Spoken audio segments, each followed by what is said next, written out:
правительстве Северной Осетии произошли серьезные кадровые перестановки. Изменений потребовал глава республики Таймураз Мамсуров.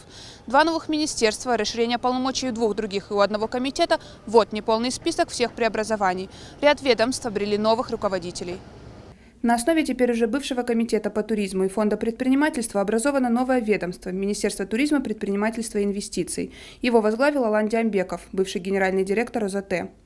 Алан Диамбеков – это человек, который давно стал предпринимателем, многого добился, создал не одно успешно работающее предприятие.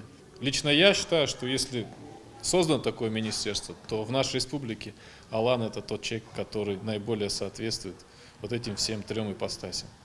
Я думаю, что там задач много. На самом деле щелчком пальца развить туриндустрию, привлечь сюда гостей, наверное, не получится. Это работа, которая рассчитана на годы.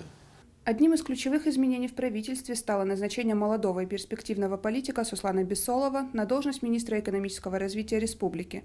Ему предстоит решить много проблем. Ранее новый министр занимал должность первого заместителя Мадины Икаевой. Мне кажется, у него достаточный опыт работы как в региональных структурах исполнительной власти, так и какое-то время он проработал и в федеральных структурах исполнительной власти. И мне кажется, этот опыт ему должен помочь в том, чтобы эффективно заниматься своей деятельностью. Я надеюсь на это. А что касается Министерства экономического развития, то этому министерству придется сейчас концентрироваться больше на работу с федеральными целевыми программами, больше заниматься аналитической работой, сконцентрироваться на тех точках роста, которые сегодня есть в республике, заниматься прогнозированием развития ситуации в экономике, ну и, конечно же, поднять на более высокий уровень работу с федеральным центром. Одной из 2 бед России в рамках республики займется Георгий Казбеков. Должность председателя комитета дорожного хозяйства к тому обязывает. Проблемы, которые предстоит решить новому руководителю, особенно остро видны с наступлением весны во Владикавказе. Я его знаю Жориком, знаю более 10 лет, давно сотрудничали, какой-то период времени он работал и по Северной Осетии на федеральных дорогах.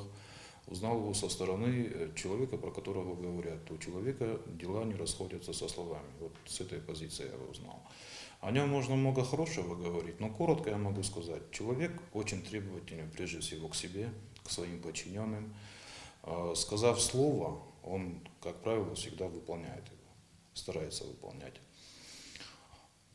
В основном скажу, что профессиональные качества его, по крайней мере на тот момент, когда он у нас работал, периодически чаще нас находился на объекте, постоянно сам залазил во все дырки, сам смотрел все, давал указания своим подчиненным, потому что в идеале не всегда подчиненные тоже выполняют. И все ошибки, опережая нас, все ошибки он сам уже дорабатывал, и особых вопросов к нему никогда не было. Мы будем следить за деятельностью новых и не только министров. Фатима Макиева, Тимур Мазаев, Осетия ТВ.